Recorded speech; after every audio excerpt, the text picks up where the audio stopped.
Hello and welcome to Hindu newspaper editorial analysis. Today, the Hindu has written an editorial on contempt proceedings being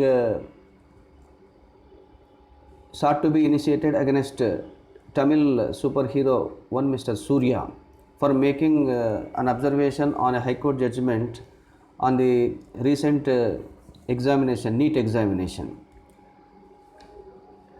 The court, by seeking contempt action for an innocuous comment, the High Court judge has set off controversy.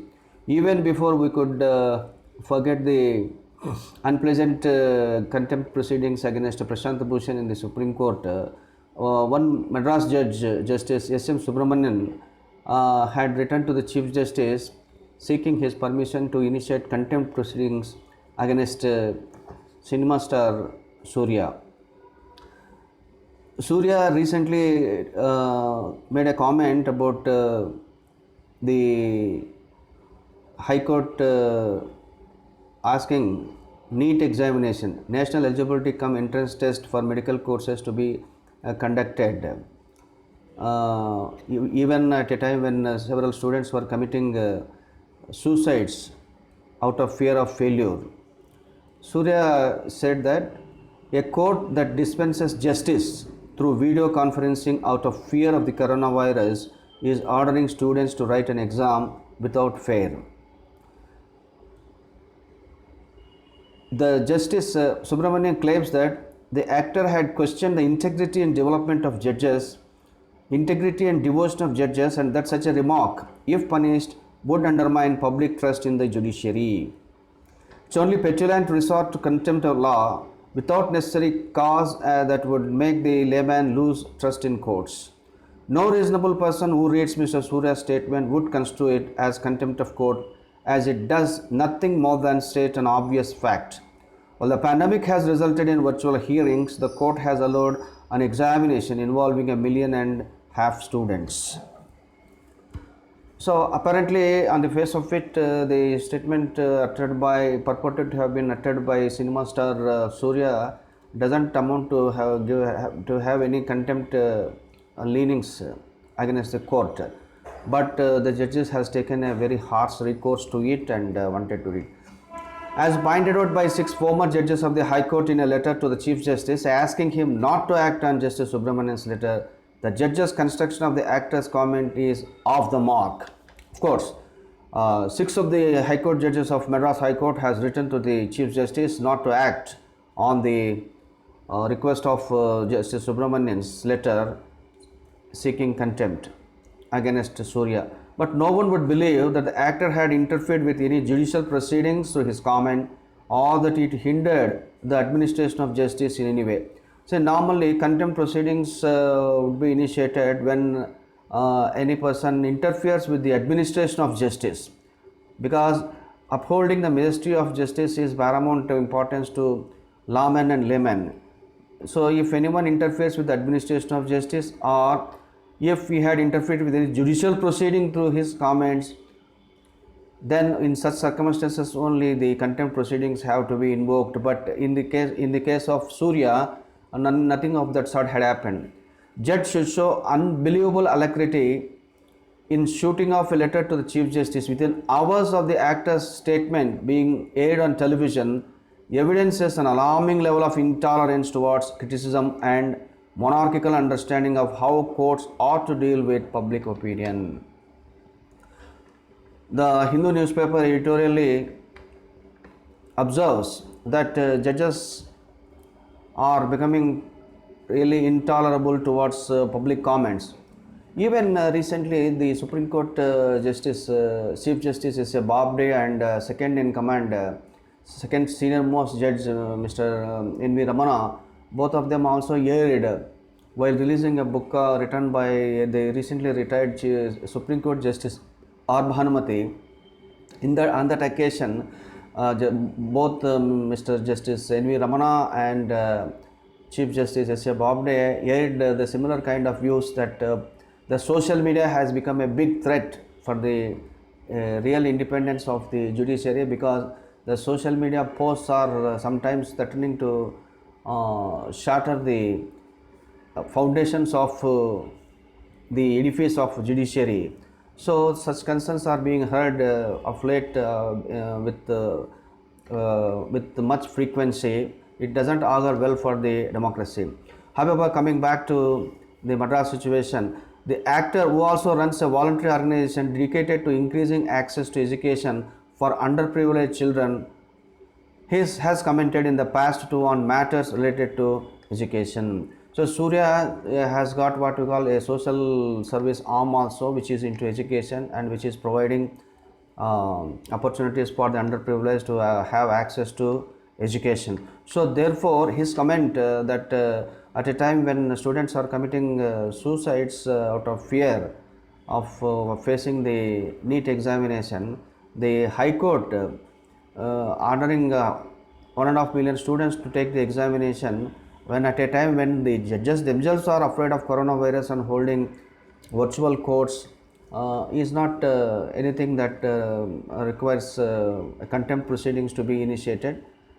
There is no reason to abridge his constitutional right to do so, especially on an issue of public importance. Even the paper says that when public issue of public importance is being raised, and every citizen has a constitutional right to air his views. Further, Justice Subramanian's request is also impermissible in law. High Court does not have jurisdiction to initiate contempt in respect of an order passed by the Supreme Court.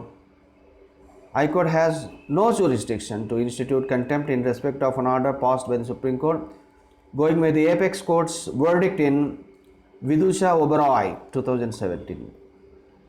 There is no reason for Chief Justice Amareswar Pratap Sahi to permit initiation of contempt action against Mr.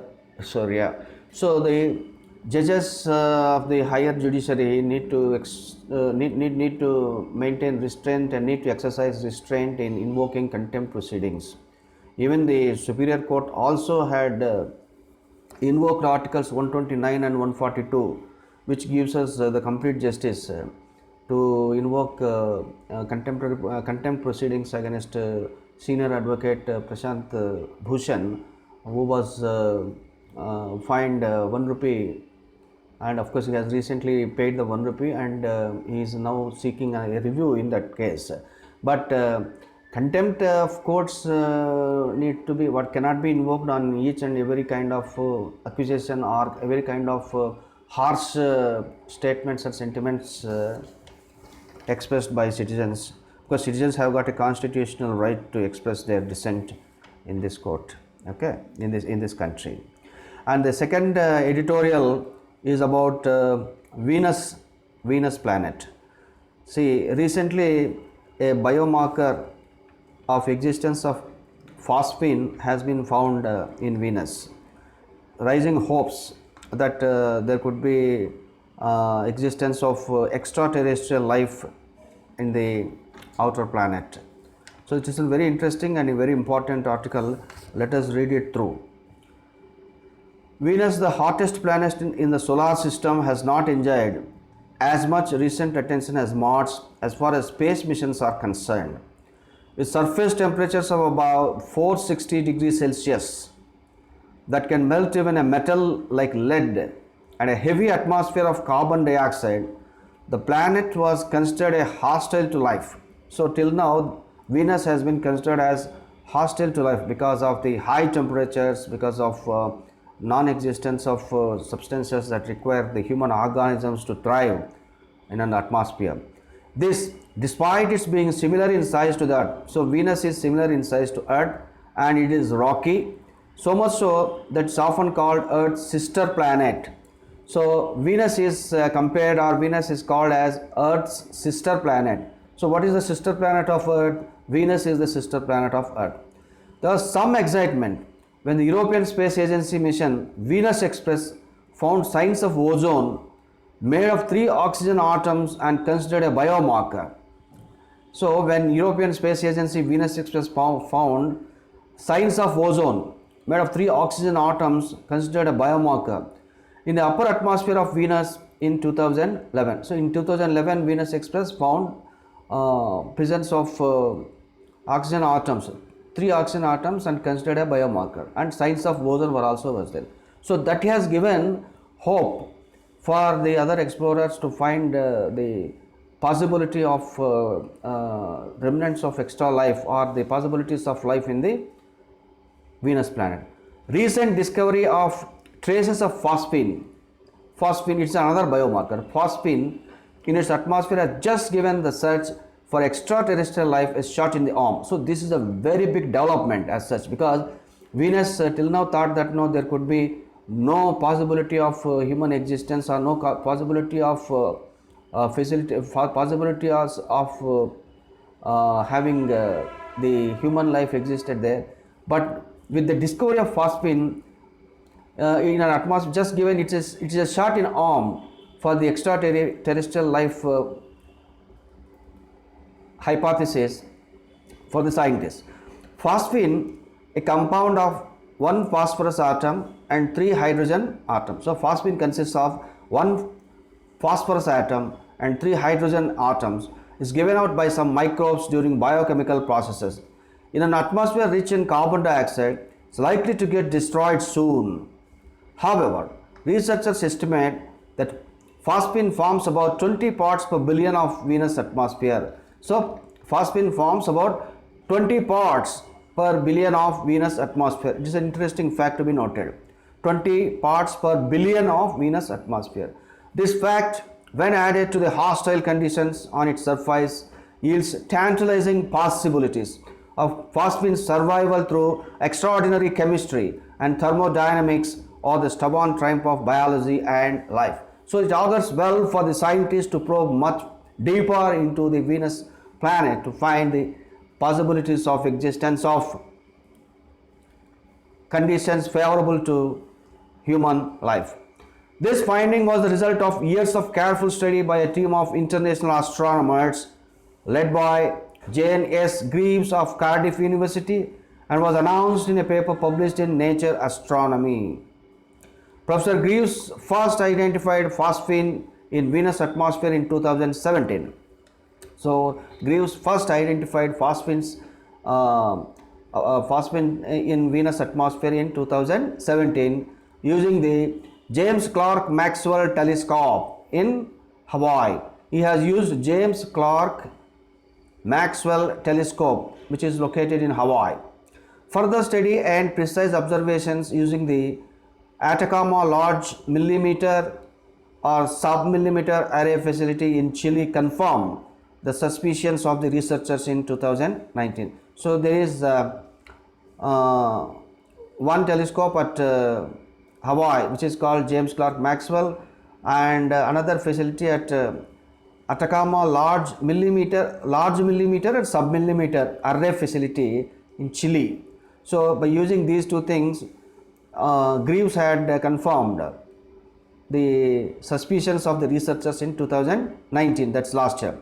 The very caution exercised by the researchers in announcing the fact underlines the lack of knowledge about these systems and the need to make sure before celebrating the discovery of extraterrestrial life.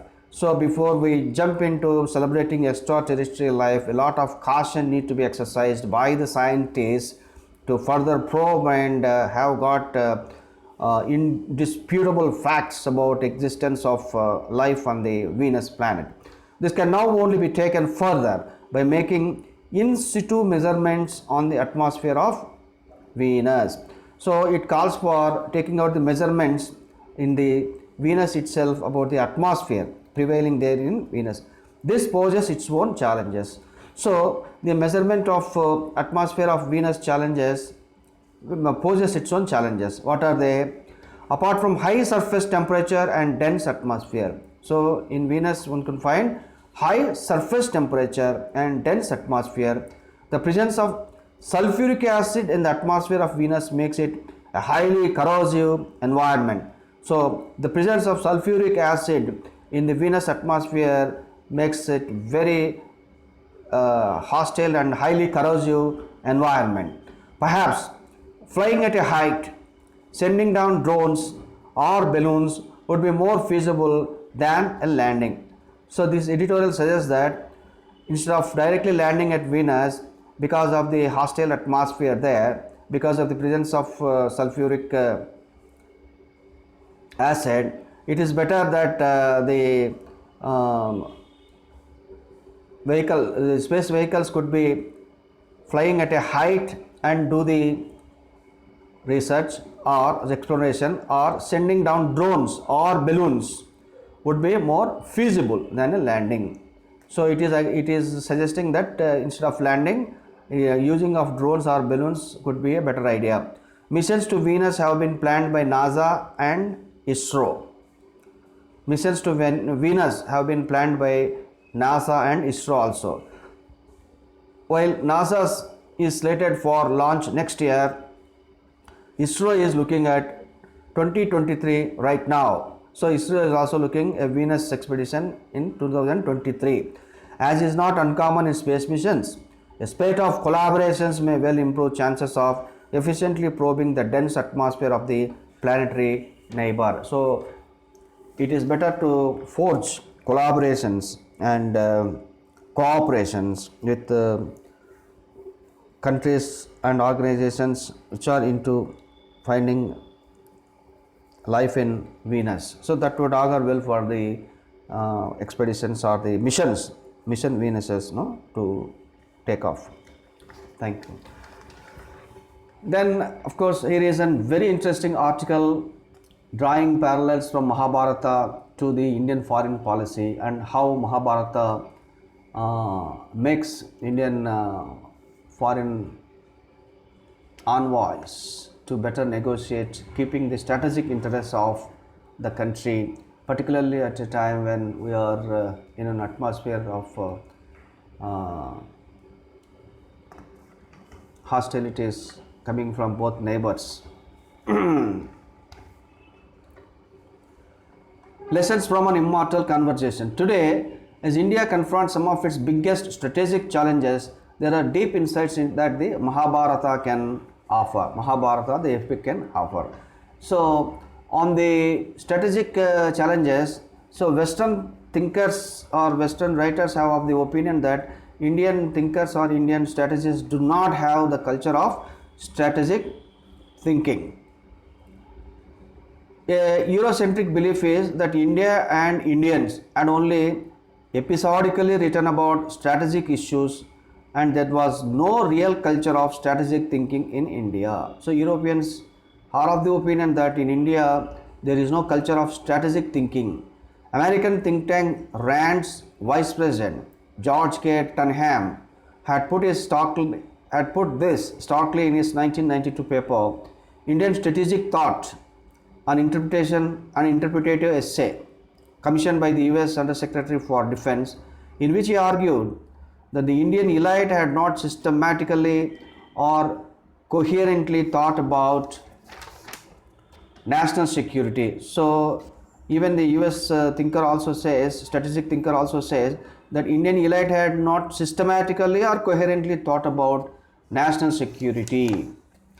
Since then, many scholars from Jawaharlal Nehru University reviewed different traditions of strategic thinking in India, right from Ashoka's post-Kalinga idealism to the more predictive, hard-headed realism of Kautilya, right from Ashoka's post-Kalinga war idealism of peace and other things, eschewing war, to the more predictive, hard-headed realism of Kautilya, to the more critical traditions of thinking about war and peace.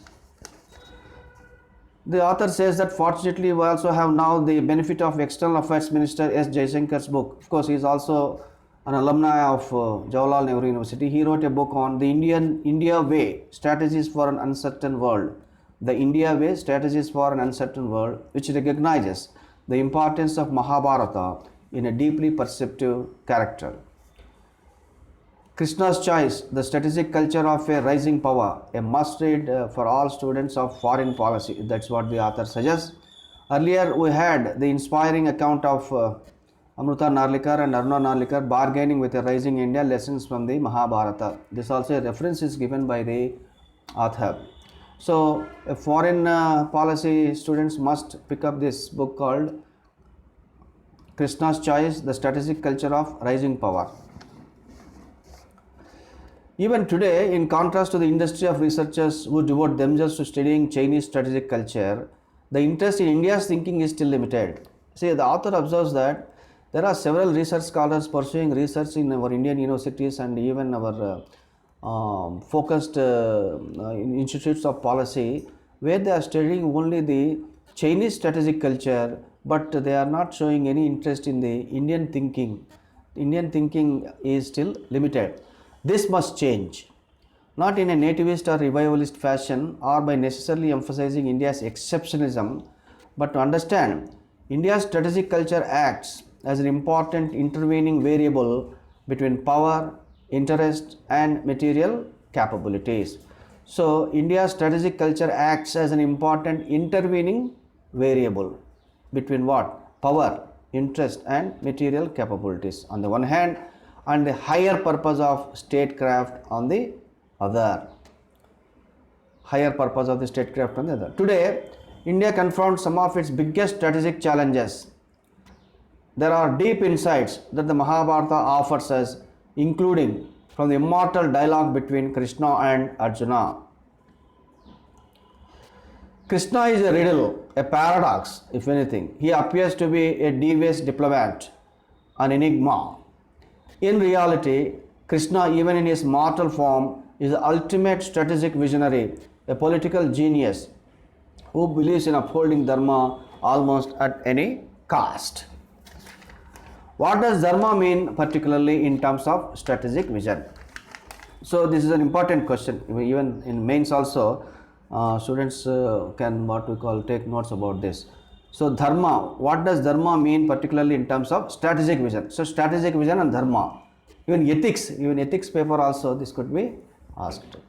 What is the Dharma mean, particularly in terms of strategic vision? First, Dharma means upholding the larger righteous interest, welfare of humanity, both in its mundane and transcendental sense. So, Dharma means upholding the larger righteous interest, welfare of humanity, both in its mundane and transcendental sense. For the leadership of a nation state, it means protecting the national interest defined as the interests of the people from internal and external adversarial circumstances.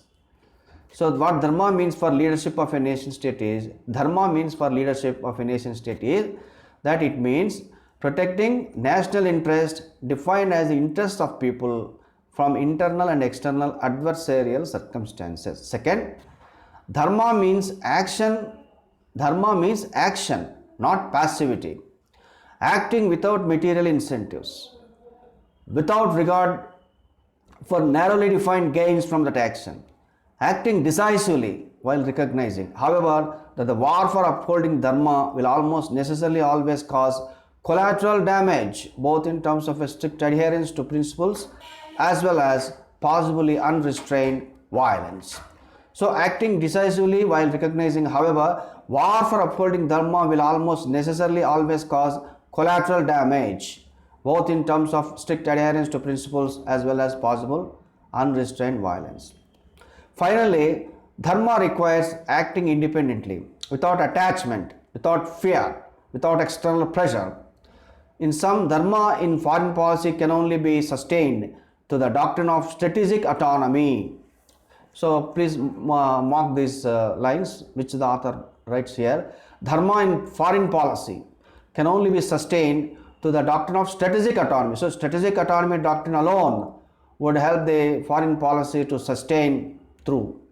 It's the only principle that can bring into harmony, flexibility in diplomacy, even duplicity when needed, and purposeful violence when required, so much so that true statecraft and strategic autonomy become inseparable. Bringing about a fusion of thought, action for the higher purpose of statecraft. Dharma is beyond self-interest. It's beyond partisan causes. It's concerned almost always with the larger good. It refines humanity, the people, and not necessarily the state. So, the Dharma refines humanity, the people, and not necessarily the state. As Krishna emphasizes to Arjuna, Karmanye vadikare ma phalesu to kadachana na karma phalahina bhurbhava te sangho madhye sangho akarmanam. If you have a right to act, if you have you have a right to act, but never to any fruits thereof. You have a right to act, but never to any fruits thereof. You should never be motivated by the results of your actions, nor should there be any attachment. So you should keep on doing your work. You should persevere. You should keep on doing your work without expecting the rewards. Rewards is not your objective. Your main duty is only to do it just now. Righteous national interest. In contemporary terms, what are the secular aspects of the wisdom that Krishna imparts to Arjuna, particularly in the Bhagavad Gita? So, what are the secular aspects of wisdom that Krishna imparts to Arjuna, particularly in the Bhagavad Gita? Ultimately, for Krishna, our strategic policies must be rooted in the overarching framework of dharma. So, it must be within the framework of dharma and for promoting the larger righteous national interest. Victory and dharma go together. Yadho dharma tado jaya. Victory and dharma go together rather than any selfish or partisan cause in many ways. This wisdom reinforces India's long-standing quest for strategic autonomy, defined as the pursuit of stability, space and strength, as an instrument for promoting national dharma. As an illustrative example, even at the end of the teachings of his call for action, Krishna encourages Arjuna to reflect and to introspect on what he has learned and discard whatever he finds unsuitable. Thus, I have explained to you the most confidential of all knowledge. Deliberate on this fully and then do what you wish to do. Terms of moral philosophy with deep implications for statecraft, concerns that define the author's essays also is being mentioned here. So, in the West who understood the importance of dharma, otherwise for most an elusive term, was scientists. So, J. Robert Oppenheimer was one scientist who has understood the real importance of dharma. Robert Oppenheimer led the Manhattan Project that led to the development of the first atomic weapons. As he witnessed the first nuclear test in July 1945, he thought of a verse from the Bhagavad Gita,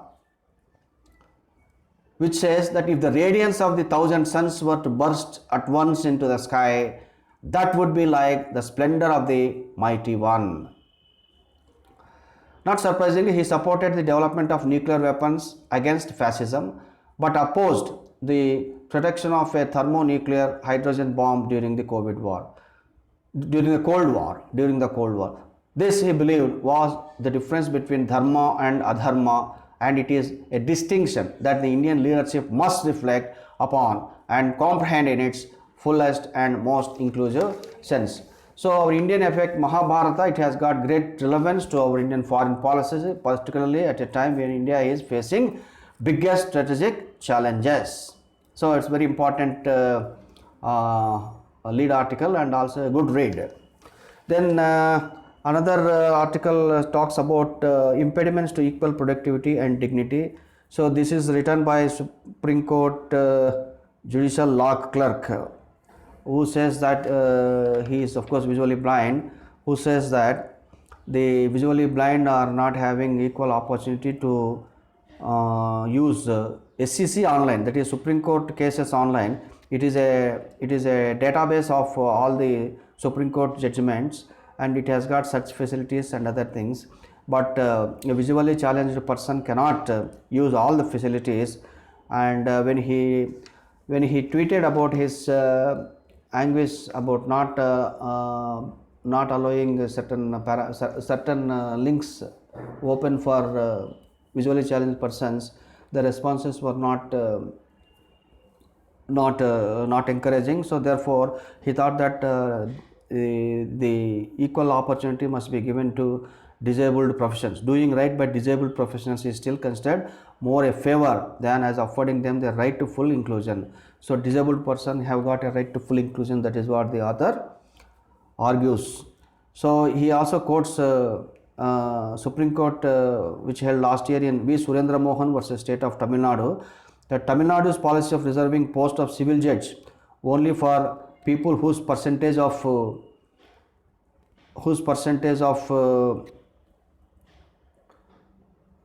blindness does not exceed 40 or 50% was rational and reasonable. It ruled that a judicial officer has to possess a reasonable amount of sight and hearing to discharge her functions.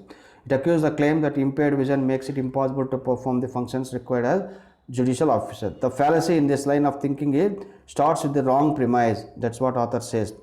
Again, Supreme Court last year held in BK Pavitra versus Union of India, slightly different context. Our benchmarks will define our outcomes. Our benchmarks will define our outcomes. With this benchmark of efficiency is grounded in exclusion, it will produce a pattern of governance which is skewed against the marginalized. The benchmark of efficiency is grounded in equal access. Our outcomes will reflect the commitment of the Constitution to produce just social order. So the author concludes that the project of affording them full inclusion and access is not thought of as a right which everyone must help indicate. This view is innocent of the 2016 Rights of Persons with Disabilities Act.